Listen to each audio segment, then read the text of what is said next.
After just 3 years on City Council, it is evident that changes in our city government need to be made.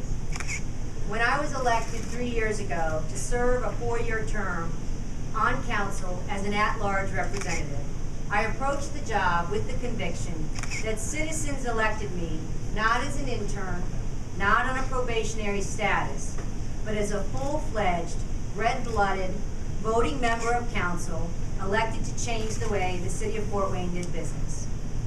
To accomplish this, I immersed myself in the city budget and as many city processes and task forces as were available. My children may not have always been impressed with my knowledge gleaned from the City Utilities Clean Rivers Task Force, the Allen County Solid Waste District Board, or the Garbage Contract Committee, to name a few, but they often pointed out there seemed to be a common theme to city governance. Through my experiences, however, I do not believe I can achieve the changes necessary for this city by simply serving on City Council. That is why I have reached my decision to declare that I have formally formed my campaign committee to seek the Republican nomination for the position of mayor for the city of Fort Wayne.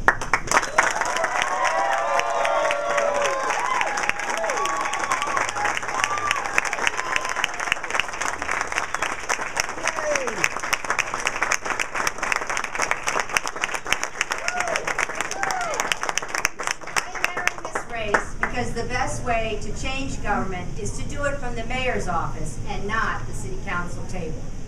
Although I think we conservatives on council have a thin majority at best, we can only inevitably vote the mayor's proposals up or down. To really change the processes, to really cut spending, to really make this city business friendly, we need a leader who is willing to upset the apple cart a little bit. Oh, yeah.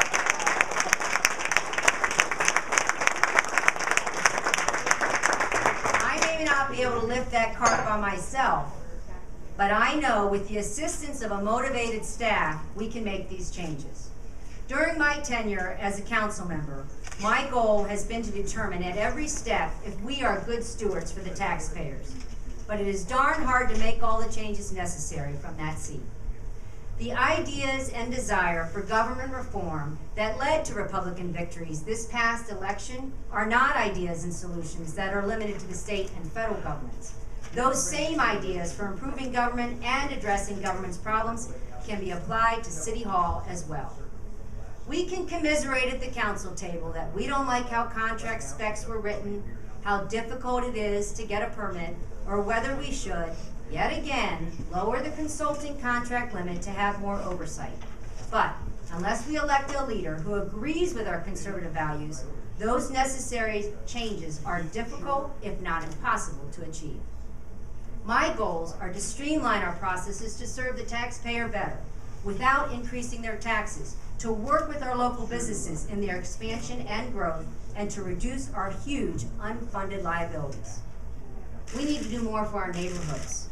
After attending neighborhood meetings in all quadrants in this city, I know that our citizens want more services, such as road repairs, sidewalks, snow plowing, and clean alleys, not less.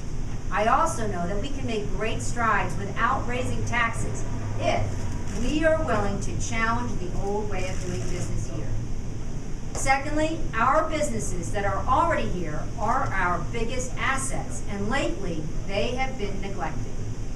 Government should use its unique resources to assist where possible and then stay out of the way. Our internal processes need updating to allow businesses to operate in our city and the surrounding area as efficiently as possible. We need to eliminate the red tape. And we need to actively engage the business community so that our infrastructure is sound and serves them well. Finally, for too long, our city's increasing long-term debt from our unfunded employment obligations has not been addressed. Steps need to be taken to take control of this debt, to guarantee our employees' futures so that we keep the promises we have made to them. But we also need to promise our taxpayers that going forward, we will not make any more promises that we cannot afford. I have tried to ask the hard questions, the right questions, the probing questions, to find out if we are serving our constituents well. Now, I would like to be able to answer those questions correctly as the next mayor of Portland.